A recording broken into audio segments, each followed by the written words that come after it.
इस कहानी को जरा ध्यान से सुनिएगा, क्योंकि यह कहानी जिंदगी भर आपके काम आ सकती है। तो चलिए कहानी की शुरुआत करते हैं। जो मोह माया में फंस जाते हैं, जो अपनी बुद्धि का इस्तेमाल नहीं करते हैं, वह व्यक्ति जो समय पर अच्छे काम नहीं करता है और बुरे कर्मों में जुटा रहता है, वह आने वाले समय में बड़े दुखों का सामना कर सकता है, क्योंकि उसके बुरे कर्म ही उसके दुखों के कारण बनेंगे।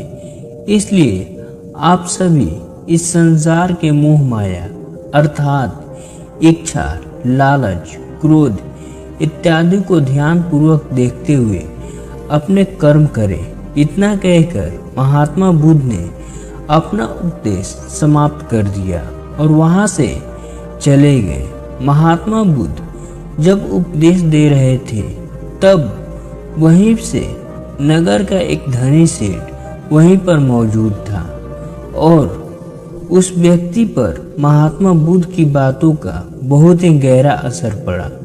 वह सोचने लगा कि अगर सब मोह माया है तो फिर व्यर्थ में ही मेहनत करना बेकार है, फिर फालतू में क्यों ही अपना समय नष्ट किया जाए, जब अंत में कुछ भी नहीं बचने वाला है।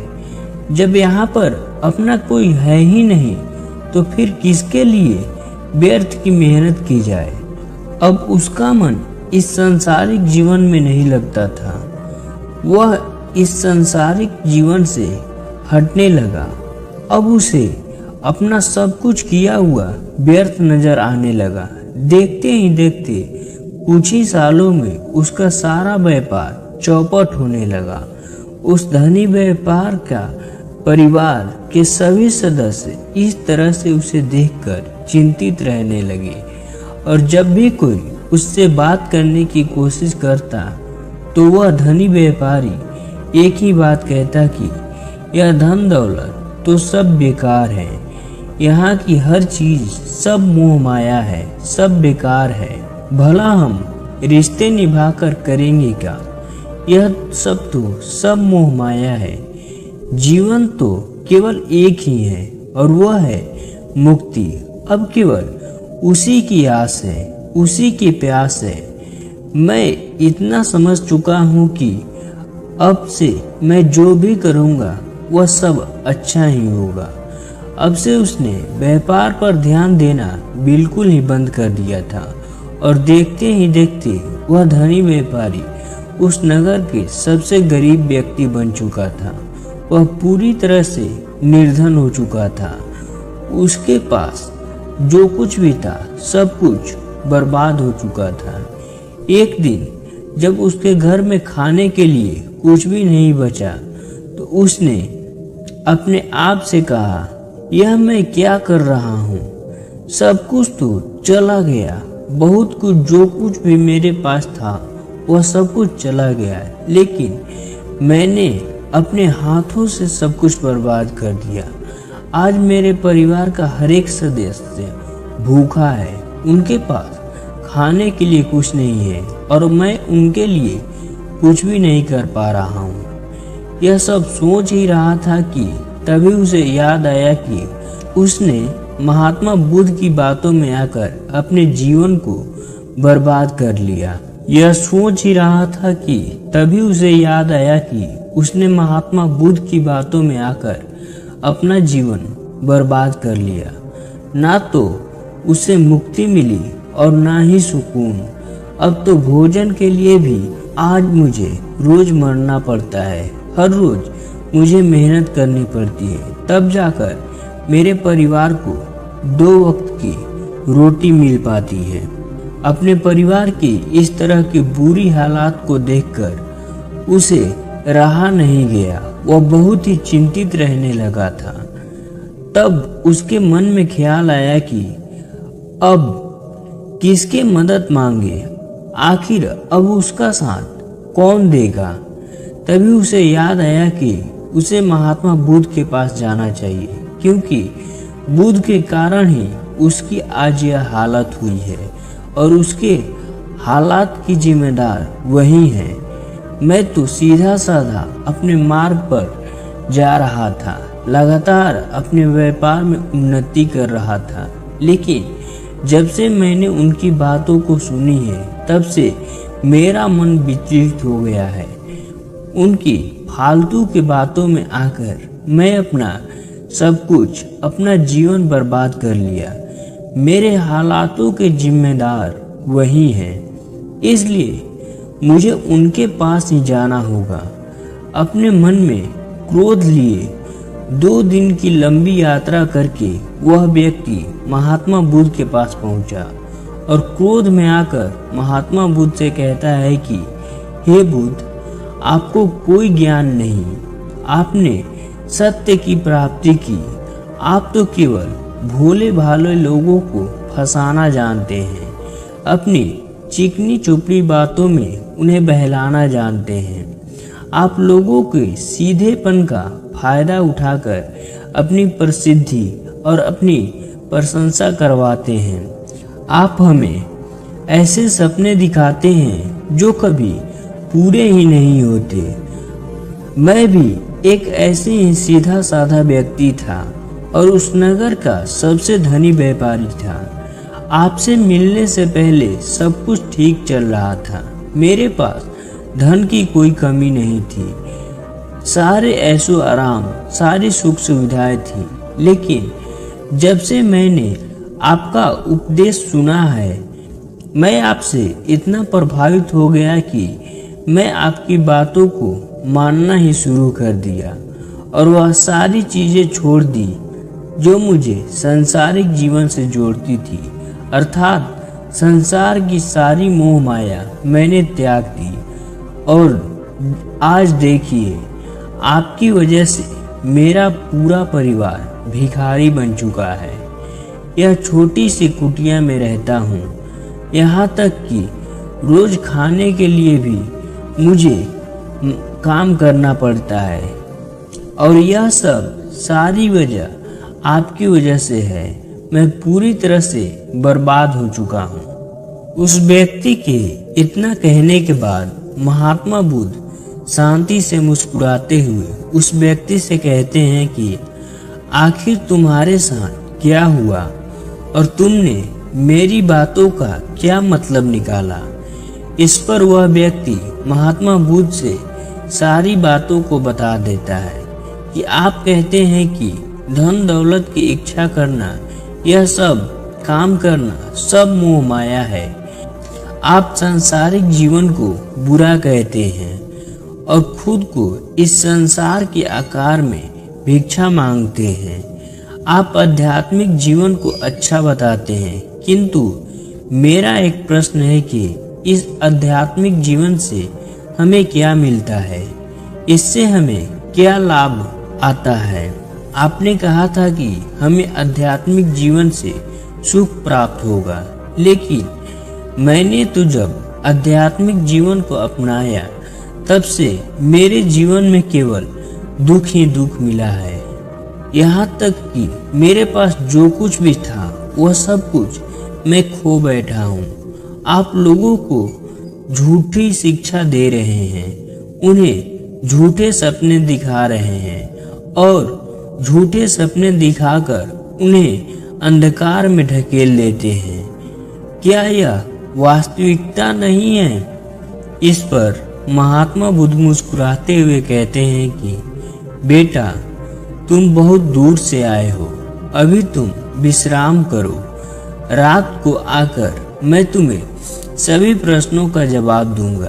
पहले तो उस व्यक्ति ने इनकार कर दिया, लेकिन महात्मा बुद्ध के आग्रह पर वह व्यक्ति महात्मा बुद्ध की बातों को मान गया और आश्रम में जाकर विश्राम करने लगा। रात्रि के बाद महात्मा बुद्ध उस व्यक्ति के पास आए और कहा कि बेटा, मैंने एक व्यक्ति की बात सुना। वह कह रहा था कि एक हाथी हवा में उड़ रहा था, तो उसने कहा कि हाँ, मैंने भी देखा कि एक बड़ी मछली अपने पैरों से जमीन पर चल रही थी और एक कुत्ता समुद्र की गहराइयों में सांस ले रहा था।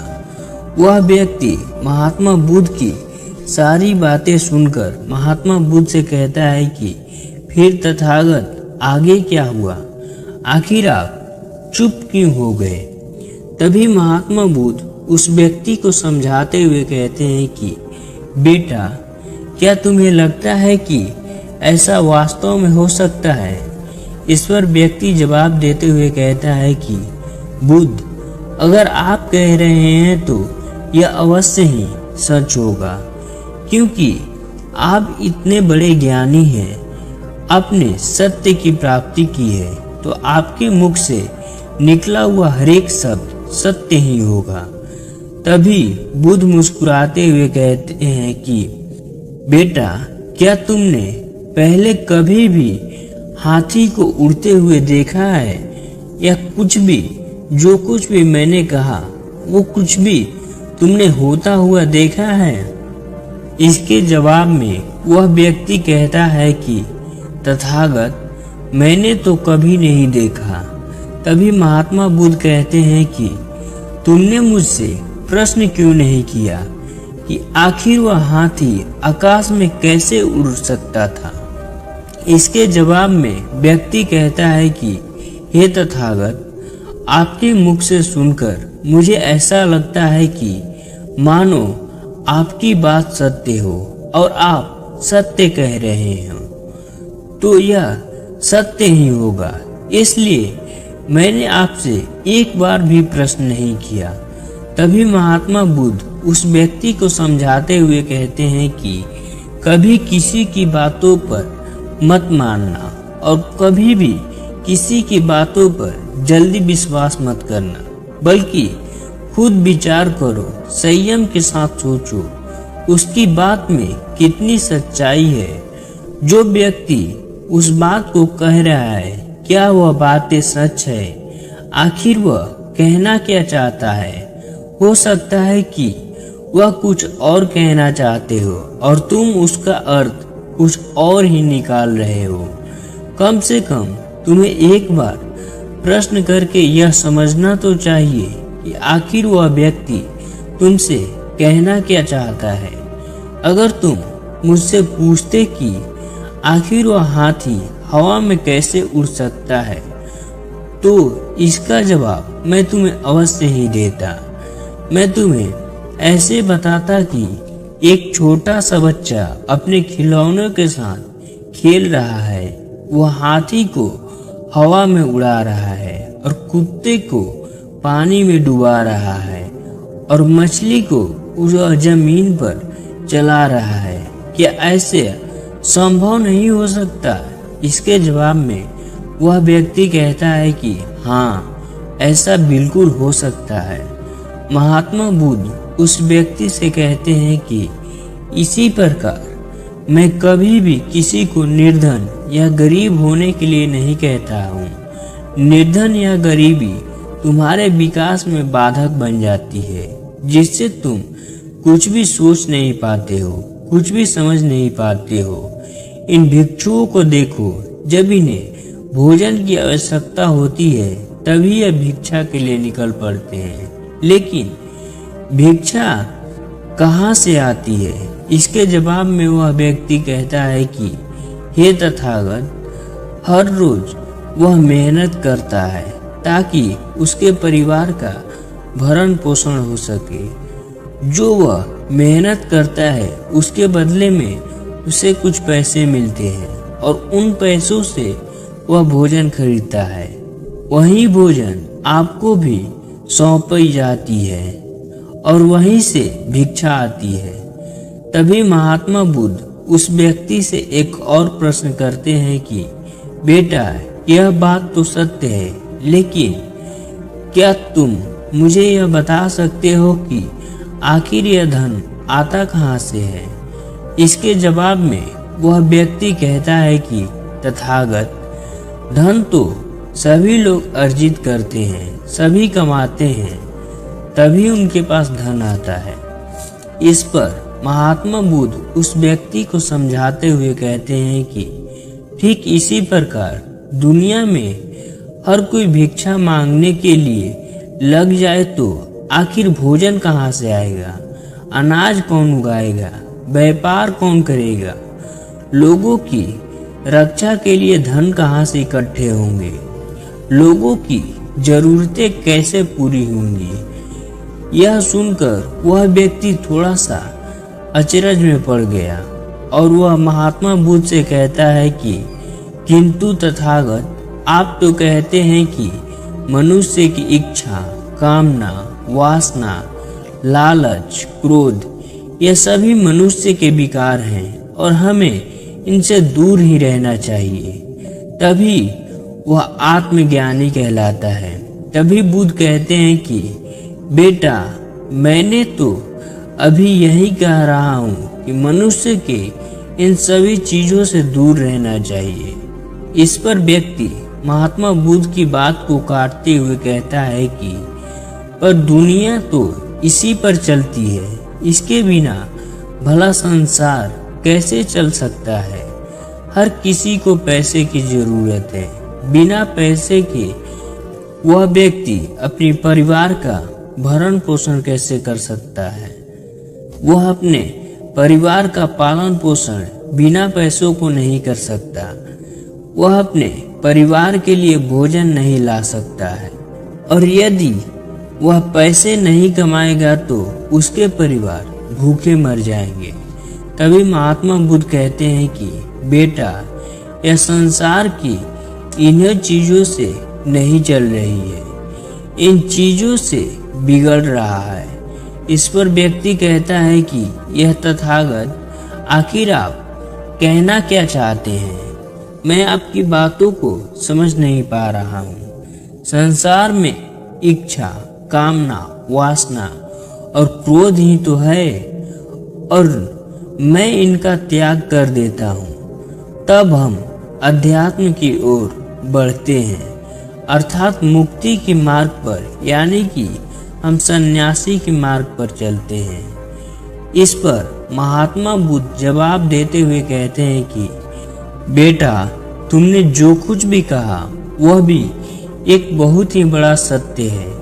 इच्छा, कामना, वासना, क्रोध ऐसे ही बुरी भावनाओं को छोड़ देने से हम संसार के सन्यासी हो जाते हैं, और इन्हीं सभी चीजों को छोड़कर हम संसार में जी भी सकते हैं, धन कमा सकते हैं, मान, पद, प्रतिष्ठा, सम्मान कमा सकते हैं, क्योंकि हम सब अपना कर्म ही तो कर रहे हैं। एक किसान खेती करता है, वह अपनी खेती बिना बुरी भावनाओं के भी कर सकता है। एक व्यापारी व्यापार करता है, इस व्यापार में चीजों को यहाँ से वहाँ पहुँचाना होता है, और वह व्यापारी इन चीजों को बिना बुरी भावनाओं के भी कर सकता है। ठीक उसी प्रकार एक राजा भी अपनी प्रजा की रक्षा करती है, और वह भी अपने कर्म को बिना बुरी भावनाओं के साथ कर सकता है। और एक भिक्षु इन सभी लोगों को सही प्रकार से सही कार्य करने के लिए मार्गदर्शन करते हैं। जो उस भिक्षु का कर्म है, जो उसका कार्य है, और जो व्यक्ति जागृत होकर अपने कर्मों का पालन करता है, वास्तविक में वही सन्यासी है। क्योंकि हम जो भी कर्म कर रहे हैं वह हमारा इस संसार में जीवित रहने के लिए, जीने के लिए केवल एक माध्यम मात्र ही है। उसे छोड़कर हम कुछ भी नहीं पा सकते हैं, और हमारे सभी कर्म करते हुए हमारे मुख्य उद्देश्य जागृत होना चाहिए, खुद को पहचानना है। एक बार हमारे भीतर न का उदय हो गया तो हम चाहे भी तो वह नहीं कर सकते। फिर संसारी हो या फिर सन्यासी, वह दोनों एक ही हो जाते हैं। इस पर व्यक्ति महात्मा बुद्ध से कहता है कि हे बुद्ध, किंतु मैंने तो देखा है कि आप अपने संग में उन लोगों को शामिल करते हैं जो लोग अपने परिवार को छोड़कर आए हुए हैं, अपने माता पिता, अपने बीवी, अपने बच्चे को छोड़कर यहाँ पर आए हुए हैं। क्या आप उनसे भी यही कहते हैं कि जाकर अपनी जिम्मेदारियों को पूरी करो और धन कमाओ और वहीं रहकर तुम आत्मज्ञान को प्राप्त कर सकते हो? उस व्यक्ति के प्रश्न का जवाब देते हुए महात्मा बुद्ध कहते हैं कि क्या तुम हाथी को हवा में उड़ा सकते हो? इसके जवाब देते हुए वह व्यक्ति कहता है कि नहीं, मैं नहीं उड़ा सकता। तभी महात्मा बुद्ध कहते हैं कि केवल एक बच्चा ही हाथी को हवा में उड़ा सकता है। ठीक उसी प्रकार जिस व्यक्ति को जो बनना है वह तो बनकर ही रहेगा। जैसे किसी व्यक्ति को व्यापारी बनना है तो वह व्यापारी ही बनेगा। ठीक इसी प्रकार यदि किसी व्यक्ति को आत्मज्ञान की प्राप्ति करनी है तो वह भी उसे त्याग से ही होगा।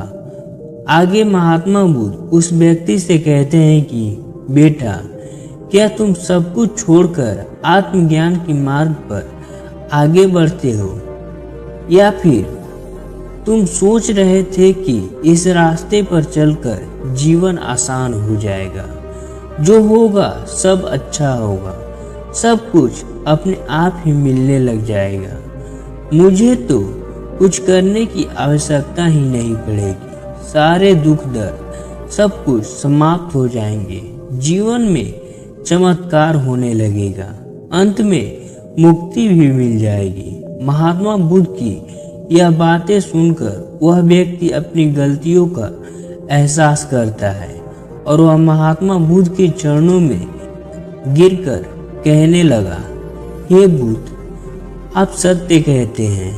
मैं तो कुछ ऐसा ही सोचा था, क्योंकि मेरा व्यापार सही नहीं चल रहा था, तो मुझे लगा कि सब कुछ छोड़कर सब मिल जाएगा, मुझे कुछ करने की आवश्यकता ही नहीं पड़ेगी, मेरे सारे दुख दर्द हमेशा के लिए खत्म हो जाएंगे और मैं भी आत्मज्ञान को प्राप्त हो जाऊंगा। तभी महात्मा बुद्ध उस व्यक्ति से कहते हैं कि बेटा, भिक्षु हो जाना कोई आसान बात नहीं है, इसके लिए सब कुछ त्याग करना पड़ता है। एक एक चीजें जिससे कि तुम्हें बहुत ज्यादा प्रेम है, वह सारी चीजें एक एक करके तुमसे दूर हो जाती है। तो क्या तुम भिक्षु बनने के लिए तैयार हो? क्या तुम सब कुछ छोड़कर अध्यात्म के मार्ग में आगे बढ़ना चाहते हो? इसके जवाब में वह व्यक्ति कहता है कि हे तथागत, मुझसे बहुत बड़ी गलती हो गई और मुझे मेरी गलतियों का एहसास हो चुका है, मुझे भिक्षु नहीं बनना, मैं तो व्यापारी ही ठीक हूँ, मैं तो अपने संसार के जीवन में ही खुश हूँ। परंतु अब भी मेरे एक प्रश्न शेष बचा हुआ है, अगर आपकी आज्ञा हो तो वह प्रश्न मैं आपसे पूछना चाहूँगा। तभी महात्मा बुद्ध उसे आज्ञा देते हैं। इस पर वह व्यक्ति कहता है कि हे तथागत, आप ही तो कहते हैं ना कि धन नहीं कमाना चाहिए, पद, प्रतिष्ठा, अहंकार हमें दुख की ओर ले जाती है और संसार में तो यही तो है। और क्या है इस संसार में? यदि हम इस सांसारिक जीवन को जीना चाहते हैं तो हमें यह सब तो करना ही पड़ेगा। तभी महात्मा बुद्ध मुस्कुराते हुए उस व्यक्ति से कहते हैं कि क्या तुम्हें भूख लगी है? इस प्रश्न पर वह व्यक्ति कहता है कि हाँ तथागत, मुझे भूख लगी है। तभी महात्मा बुद्ध उस व्यक्ति को भोजन करवाते हैं। उसे भरपेट भोजन खिलाने के बाद उस व्यक्ति से महात्मा बुद्ध कहते हैं कि लो और खाओ, यह सब तुम्हारे लिए ही है। इसके जवाब में वह व्यक्ति कहता है कि तथागत, मैं पहले ही बहुत ज़्यादा खा चुका हूँ, अब मुझसे यह नहीं खाया जाएगा। मेरे पेट भर चुके हैं। मेरे पेट में अब जरा सी भी जगह नहीं है। यदि मैंने और भी अधिक खाया तो मेरा पेट दर्द करने लग जाएगा और मुझे तरह तरह की परेशानियां होने लगेगी। मैं परेशान हो जाऊंगा। तभी महात्मा बुद्ध मुस्कुराते हुए उस व्यक्ति से कहते हैं कि बेटा, मैं भी तो तुम्हें यही समझाने का प्रयास कर रहा हूँ कि जितना ज़रूरत हो उतना ही खाओ, क्योंकि हर चीज़ की एक हद होती है और हद से ज़्यादा हो जाती है तो वह चीज़ जरूर ही नुकसान पहुंचाती है। फिर चाहे वह धन हो, इच्छा हो, लालच हो, कामना हो या फिर वासना, सब कुछ हद से ज़्यादा आपको नुकसान ही पहुंचाएगी। यह सब आपको केवल दुख ही देगा। इसलिए इन्हें नियंत्रण में ही रखना चाहिए। जितनी हमें आवश्यकता हो उतना ही हमें ग्रहण करना चाहिए। जब आप इसे नियंत्रण में रखते हैं तो यह भी आपको दुख नहीं दे पाएगा और आप हमेशा ही सुखी रहोगे। आगे महात्मा बुद्ध उस व्यक्ति से कहते हैं कि सुनो, धन कमाना आवश्यक है, किंतु धन की कमी नहीं होनी चाहिए, भोजन की कमी नहीं होनी चाहिए। किसी भी कार्य करने के लिए मन में इच्छा की कमी नहीं होनी चाहिए, लेकिन उसी के साथ यह भी ध्यान रखना चाहिए कि इच्छा आध्यात्मिक भी होनी चाहिए। और मैं तुम्हें यही समझाने का प्रयास कर रहा हूँ। इसलिए जाओ और धन कमाओ। अपने व्यापार से, कर्म से न केवल अपना बल्कि दूसरों का भी भला करो। जब तुम अपने किए कार्यों से संसारिक कार्यों के लोगों को भला करते हो, तब तुम में और किसी सन्यासी में कोई अंतर नहीं रह जाता। बस सभी मार्ग के अलग अलग पर चल रहे होते हैं, लेकिन उन सब का मंजिल एक ही होता है। और तुम कभी मार्ग से भटकना नहीं, तुम लोगों के संग में रहना। तुम्हें अपने आप आत्मज्ञान, सीधे मार्ग पर चलते जाओ। सांसारिक जीवन से हटकर नए जीवन में यही तुम्हें प्रवेश करवाएगा, क्योंकि वह लोग बुराइयों से लड़ने में तुम्हारी मदद करेंगे। तुम्हें ताकत मिलेगी और तुम लगातार बिना विचलित हुए अध्यात्म के मार्ग पर लगातार आगे बढ़ते चले जाओगे। इतना कहने के बाद महात्मा बुद्ध शांत हो गए। वह व्यक्ति महात्मा बुद्ध को प्रणाम करके कहता है कि हे तथागत, आपकी शिक्षा तो अलग है। आप जो कहते हैं उसके पीछे का अर्थ ही कुछ अलग ही होता है, बहुत सीधा और सरल, लेकिन हम उसे समझ ही नहीं पाते। आपके पास चमत्कार है, आश्वासन नहीं, और आपके पास वह मार्ग है जिस मार्ग पर चलकर मैं अवश्य ही अध्यात्म की मार्ग पर प्राप्त कर सकता हूँ, जिससे मेरा और लोगों का सभी का भला होगा। तथागत, यह मेरी गलती थी कि मैंने आपकी बातों का गलत मतलब निकाला और एक व्यापारी होकर भी मैं अपने कर्म को छोड़ दिया और यह सोचने लगा कि अब अपने आप ही सब कुछ अच्छा होगा। लेकिन यह सत्य है कि अपने आप कुछ भी अच्छा नहीं होता। जब हम हाथ पैर चलाएंगे, काम करेंगे, कर्म करेंगे, तभी हमें फल मिलेंगे। जब हम हाथ पैर मारना छोड़ते हैं तो नदी का बहाव हमें अपने साथ बहा कर ले जाता है, और जब हमारे हाथों में कुछ नहीं रह जाता, तब मेरे साथ जो हुआ वही सबके साथ होता है। तथागत, आज से मैं आपको वचन देता हूँ कि मैं अपना कर्म पूरी ईमानदारी के साथ करूँगा। आपके दिए हुए मार्ग पर मैं पूरी ईमानदारी के साथ चलूँगा। आपको वचन देता हूँ, मैं एक अच्छा व्यापारी, एक अच्छा इंसान बनकर रहूँगा। मैं अध्यात्म के मार्ग पर अपने कार्य को आगे बढ़ाता रहूँगा। इतना कहकर वह व्यक्ति महात्मा बुद्ध को प्रणाम करके वहाँ से अपनी घर की ओर लौट गया। बाकी आप लोगों को यह कहानी कैसी लगी? अगर वीडियो पसंद आई हो तो प्लीज़ वीडियो को लाइक करके और बुद्धा माई इंस्पायर्ड चैनल को सब्सक्राइब जरूर करें और सब्सक्राइब करने के बाद बेल नोटिफिकेशन को भी ऑन कर लेना ताकि हमारी हर वीडियो की नोटिफिकेशन आपके पास पहुंचती रहे। धन्यवाद। नमो बुद्धाय।